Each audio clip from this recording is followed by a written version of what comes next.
Hey everyone, welcome to the Nerd Herder Show. This is episode 4. We are the Over a Beer channel. I'm Rich. And I'm Nick. So first things first, let's crack open our beer today. Alright, what are we drinking? We are drinking New Belgian Pump Kick. Pump Kick. Pump Kick. Pump Kick. From New Belgium. You might know them from Fat Tire. That's gotten kind of popular. They do a lot of other different beers. We can get this damn. There you go. Thing open. Alright, lightsaber bottle opener here. And yeah, you should be able to pick this up anywhere. I don't think it's anything super hard to get. It's New Belgium. But cheers. Let's go.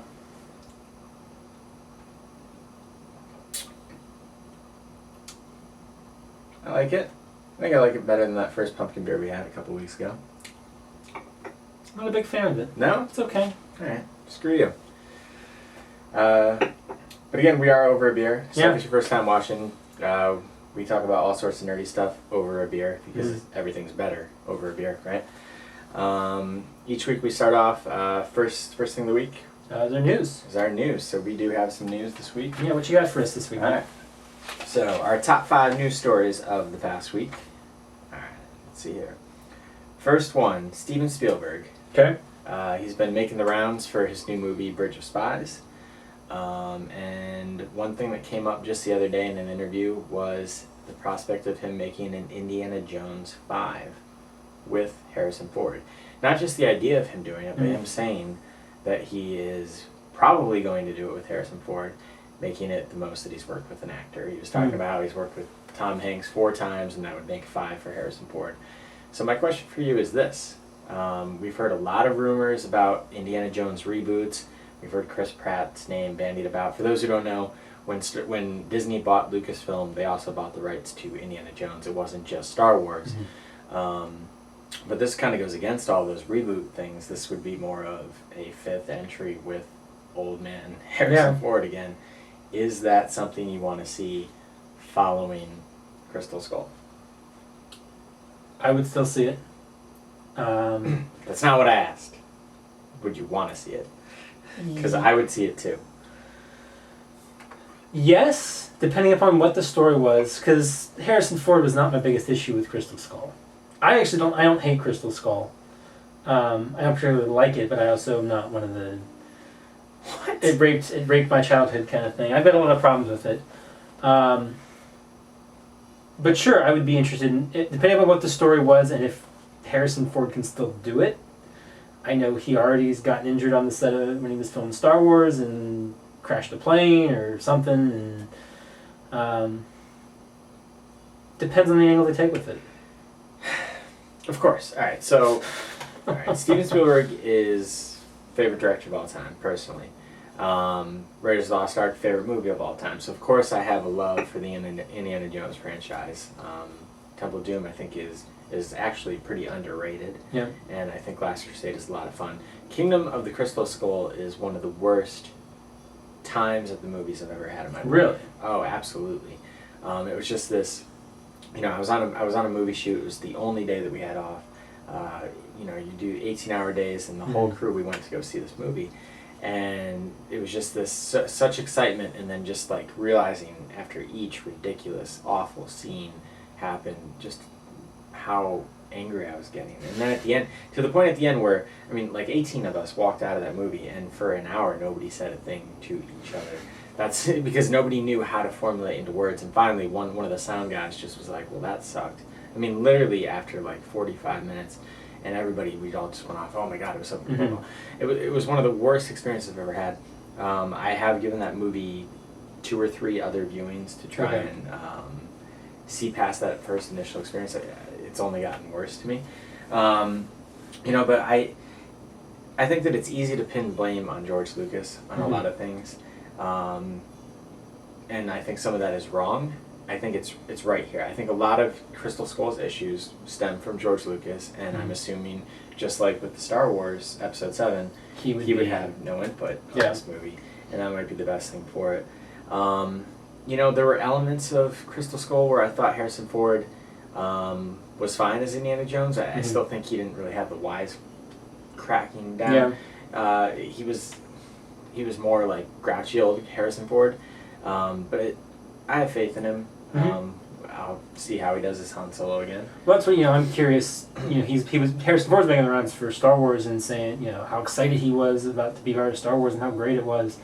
So I'll be curious if that being a part of Star Wars again kind of reinvigorates him to want to do stuff like he used to do, and then might bring that energy to Indiana Jones for a 5th installment. My only question would be is if it's a continuation of the storyline that we've already had, where do they go? Because, Last Crusade was already a good close to the franchise, honestly, but it was a story, we got to see the kind of the becoming of Indiana Jones at the beginning, that great part with River Phoenix, and as young Indiana Jones, and then you got the whole father-son dynamic and him really accepting who he is as a man. Yeah. And then, they tried to do the next logical step with Crystal Skull was the father-son relationship with him being the father.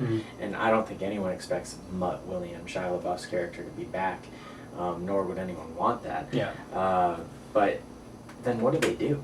I mean, does it have to continue? Can it just be just another entry action? Like kind of how Temple of Doom was just another serialized movie. I don't see why not.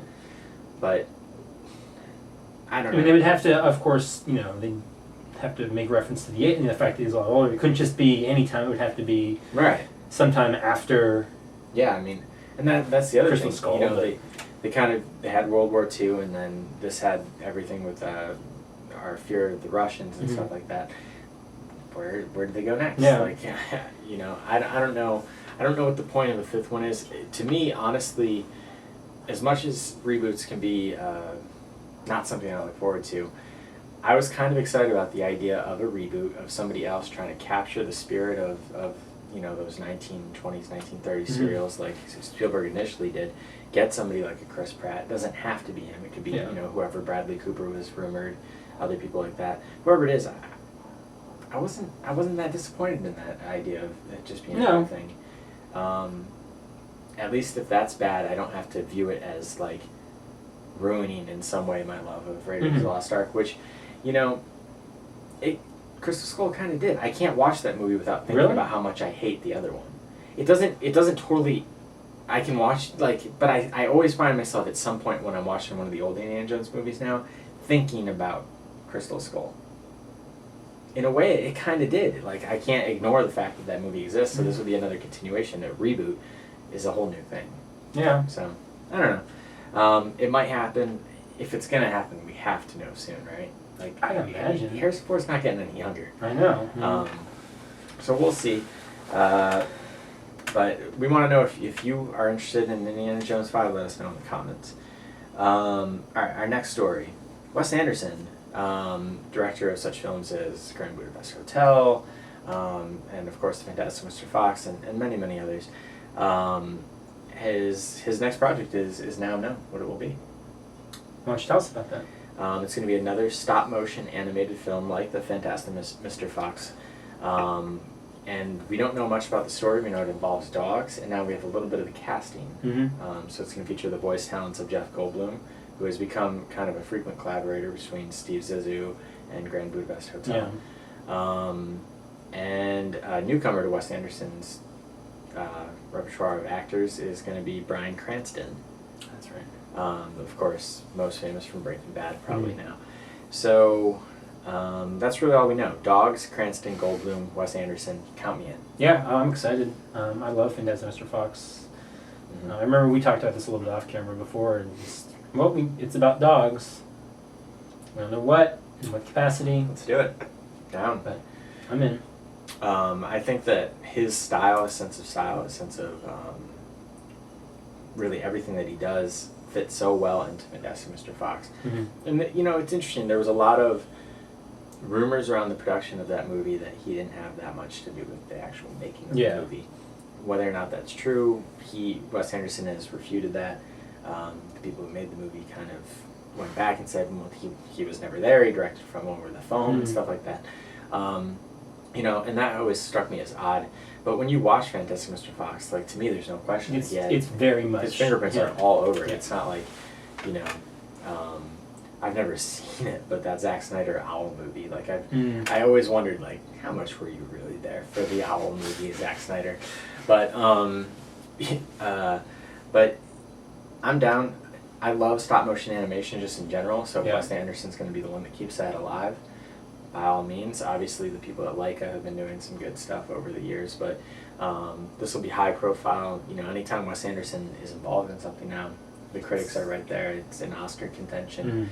I don't know what more needs to be said. I'm just excited about it. So if you hadn't heard about that, you should be too. If you haven't seen Mr. Fox, Definitely go check see it it. out. It is indeed fantastic. All right, this is probably our biggest story of the week. I All think this was any time that Marvel announces new movies, stuff like that. It's kind of the big geek story of the week at this point. That's the world we live in. So Marvel, the day before New York Comic Con, which was this past weekend, neither of us were able to go, unfortunately.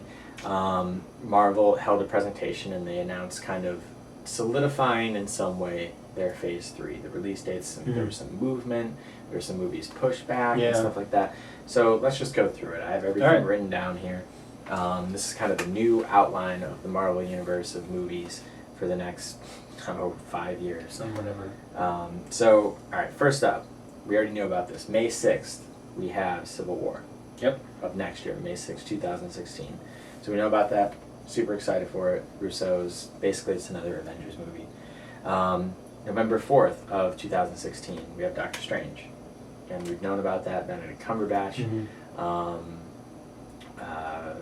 Can't think of his Derek something directing. This guy who made Sinister and stuff like that. We'll see how that is. And then May 5th, 2017, we have Guardians of the Galaxy 2, which is they're currently in Atlanta getting ready to shoot. Very excited about that one. Of course. July 28th, 2017, we have Spider-Man. Okay. We'll see. John Watt in the director's seat for that. You talked about his movie Cop Car a couple episodes ago. November 3rd, 2017, we have Thor Ragnarok, making that the first year that we'll have 3 Marvel movies in 1 year.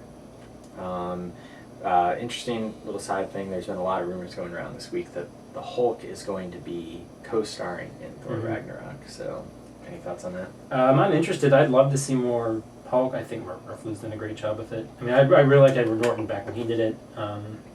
Eric Bana I thought was great in it too. So unfortunately, once Ruffalo got it, he's just kind of been like, well, you're just going to be for Avengers and we're not going to really do much with Hulk. Because they've talked, there have been rumors and stuff, are they going to do a Space Hulk movie, are they going to do this or that? And they keep kind of denying everything. They're like, well, we really don't know what to do with Hulk, and so it'll be nice to give him it'd be some nice more to have him a bigger part in a movie, Ruffalo. And then just the Hulk obviously is, in some ways, he definitely stole the Avengers. He was one of the bigger parts of Ultron. And there's the whole problem, they can't really make a standalone movie without splitting the rights with Universal, so he can only be in other movies.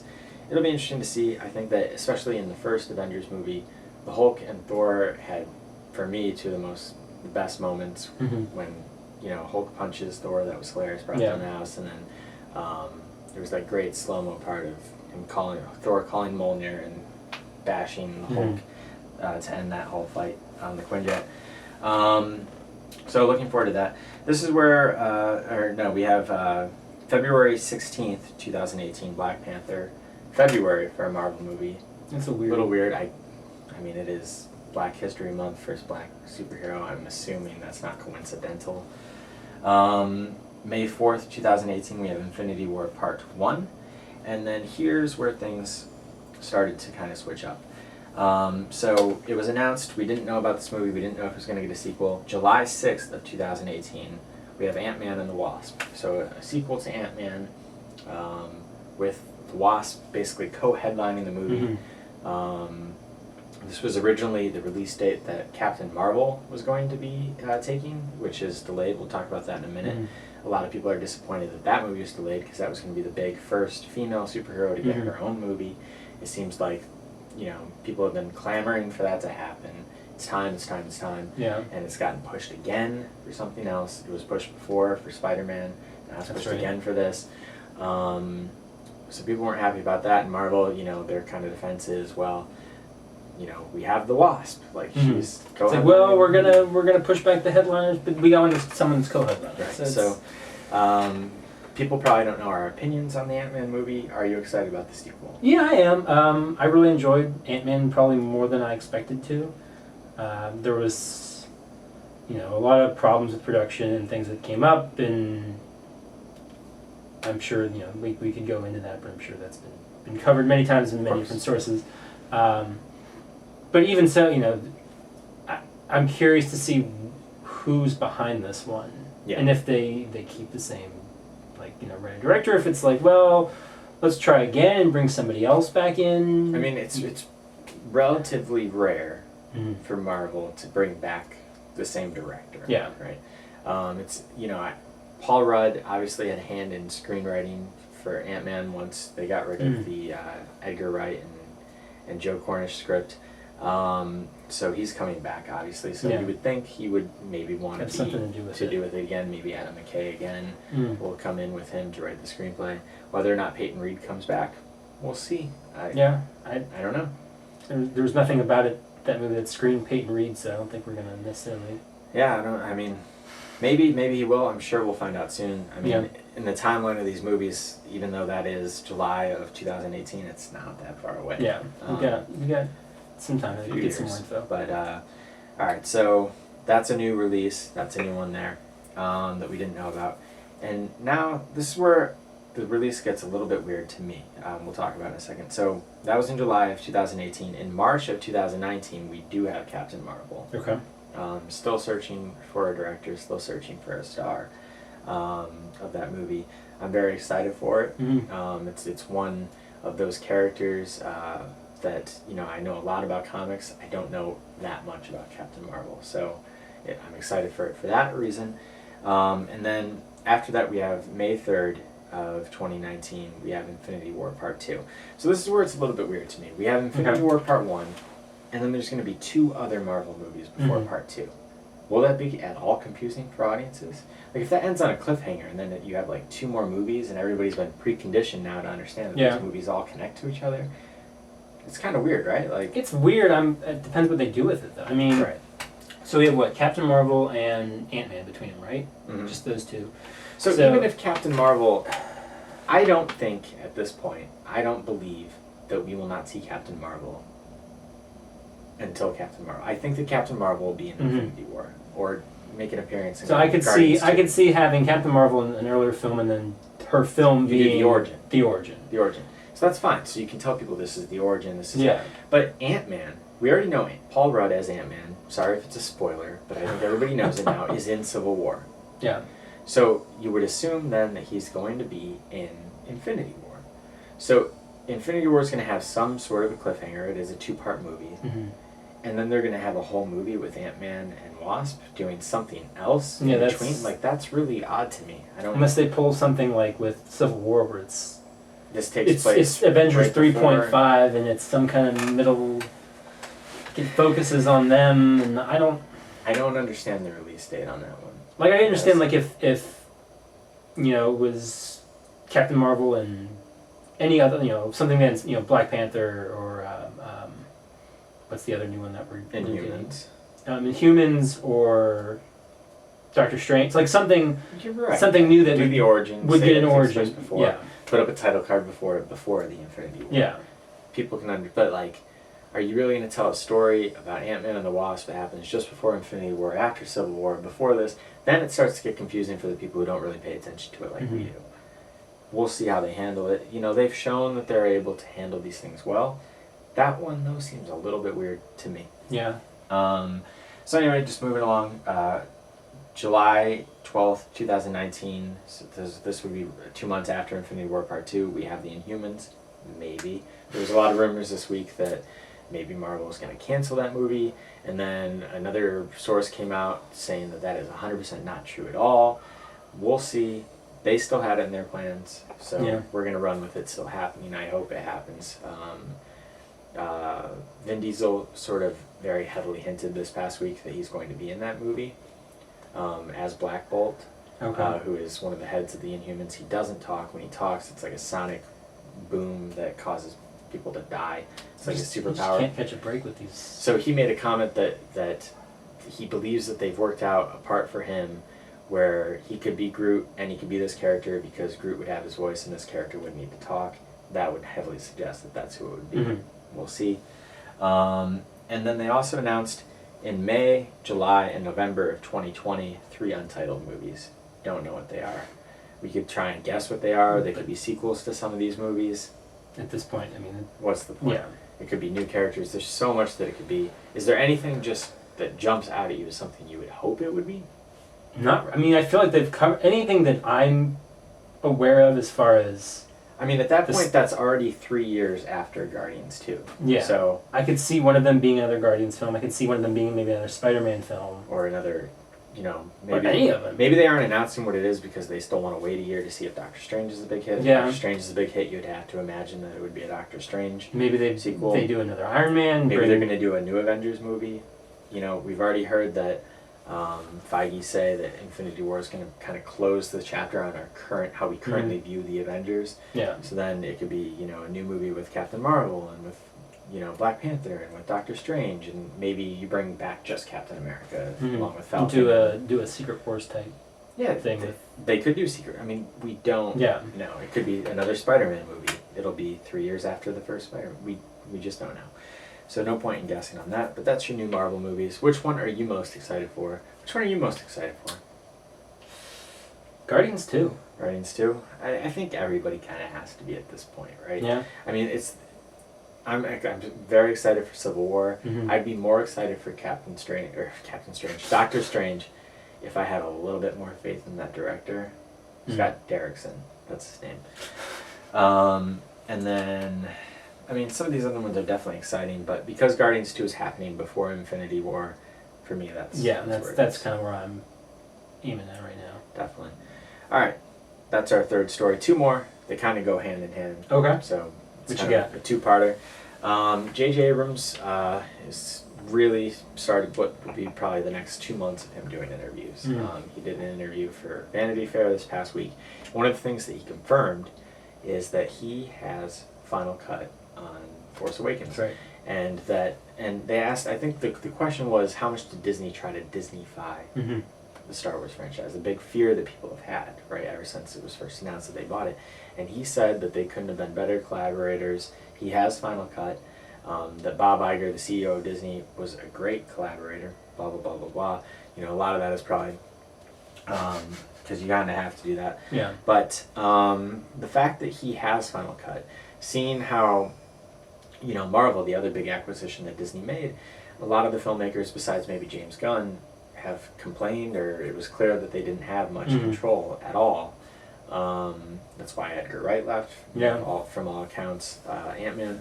But to see that Disney is kind of letting Star Wars run itself, letting Kathleen Kennedy, now the head of Lucasfilm, she hired J.J. Abrams, and J.J. Abrams apparently is the guy. He is making the choice on this movie. Yeah. To me, that is a great thing to hear. Absolutely. Right? I think that it bodes well for future installments.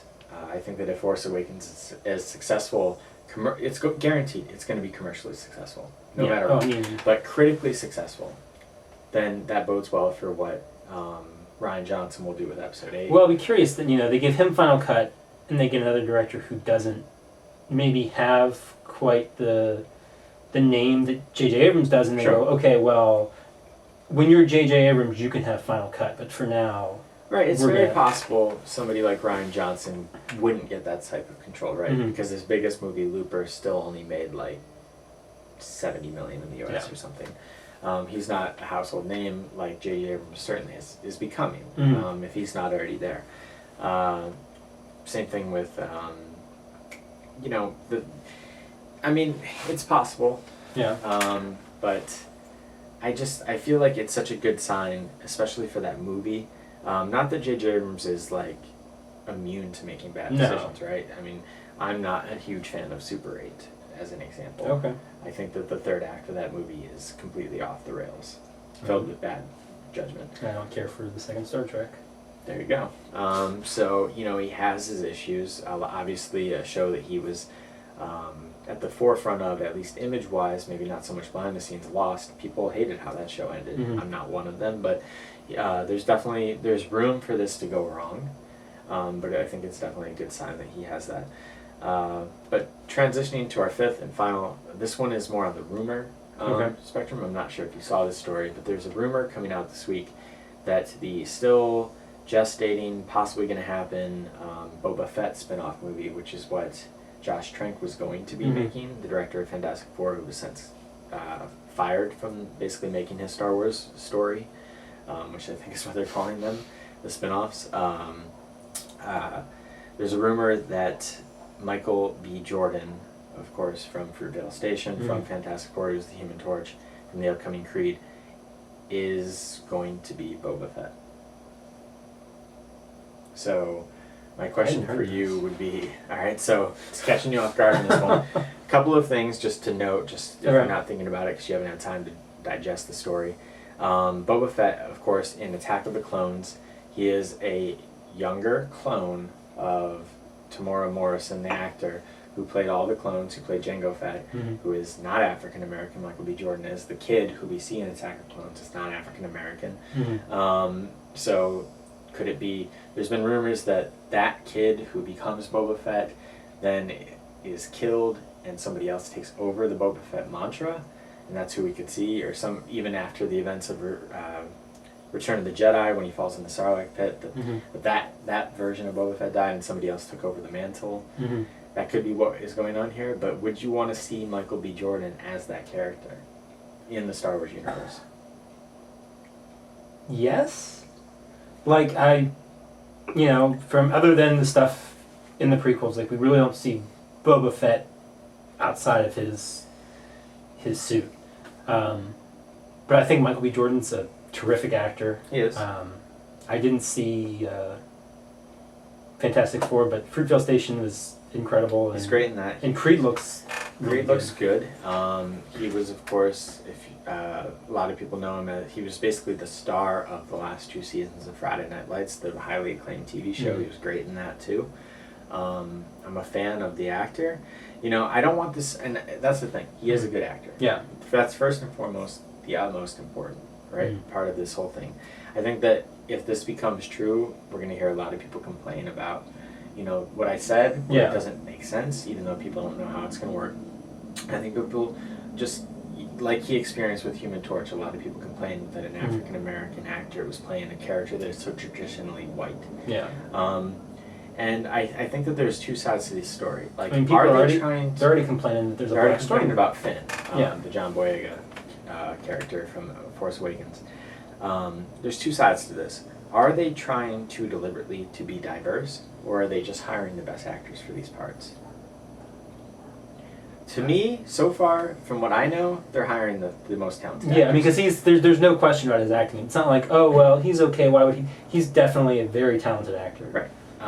They just cast, as one of the female leads of Episode 8, Gugu Mbatha Raw, who is acclaimed, another African-American actress. It's great to hear that there's apparently going to be many female leads in Episode 8. I heard an interesting thing the other day, and I haven't fact-checked it, but I've been trying to figure out, without watching the movie again, if it is true. How many speaking female parts do you think there is in Star Wars Episode 3? Jeez, I've only seen that like once. I know probably like 2. I can't refute it because but I've been trying to think about it. I was told there's 1. Really? Just Natalie Portman in that entire movie. And I can't think of another character. At the very least, there's only a handful. There's only maybe 1 or 2. From what I was told, there's 1. So the fact that we're getting female leads, even in the next one, watch that. We have Daisy Ridley. We have in the next one we have Gwendolyn Christie as Captain Phasma that we know about. And in Episode 8, there's apparently multiple female roles. This is a good thing, for sure.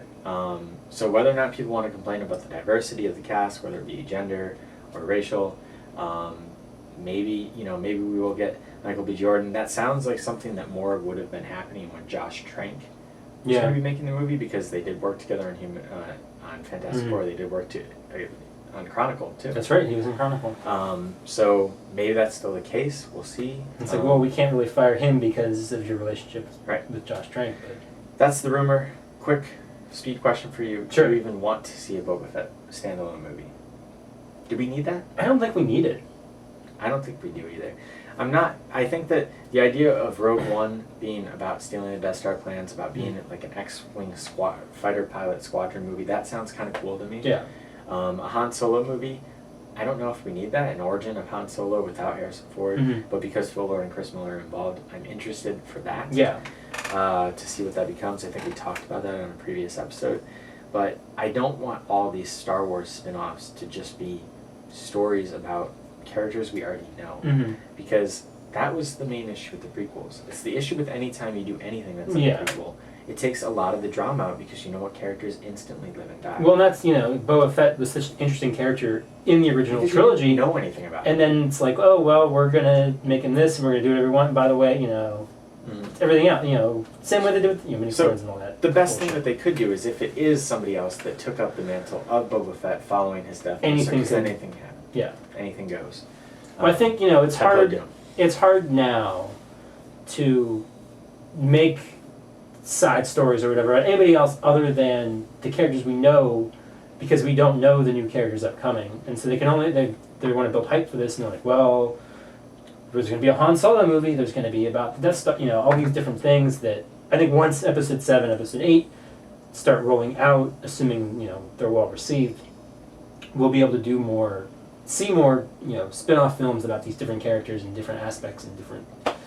But it's hard to build hype for that, and you don't want to spoil anything for the upcoming movies either and say, well, we're going to have this character from this movie have their own spin-off. Well, clearly that means they're going to have a big role, and they're not going to die because there's going to be I mean, that is the issue with these nailing down these release. I mean, even with these movies, like actually Marvel with Phase 3, they didn't have quite the same issue that they had with Phase 2. To go off of what you're saying, when they announced Phase 2 in its entirety, it was like, all right, we're going to get before I think we even got the Avengers, we knew that Captain America 2 was coming out, right? We knew Thor 2 was coming out. So then it's like, well, there's no chance that Captain America or Thor die in the Avengers. There's no chance of that happening.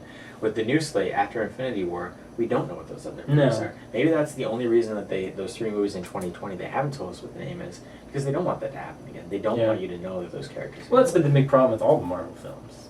Right. There's never any. There's no stakes. There's no stakes at all. Because we never see them eat. There's that too. No, we do. We see them eat at the end of Avengers. The shawarma, but we never saw them eat steak. But there is no stakes because even, they killed off Coulson. Sorry, that movie was the biggest movie of all time. They killed off Coulson, a show about it. And brought him back. Yeah. They killed off Nick Fury, and they brought him back in the same movie. So they need to kill. Marvel has a definite. That's a discussion that we should have someday. But anyway, more Star Wars are coming. They're coming in droves, and we might get Michael B. Jordan as Boba Fett. So, Michael B. Boba Fett. But that's the news for today. That is. So, tell us what you think. What do you think about all the Marvel release dates, all the new Star Wars rumors? Whatever else we talked about. Yeah, I already forget. Indiana Jones 5, Wes Anderson stop motion movie, the Marvel movies, and like you said, the Star Wars stuff. Yeah, let us know in the comments, subscribe, share this with your friends. Check out Pump Kick, I recommend it. It's okay. Yeah, whatever, screw it. Alright, we'll see you tomorrow.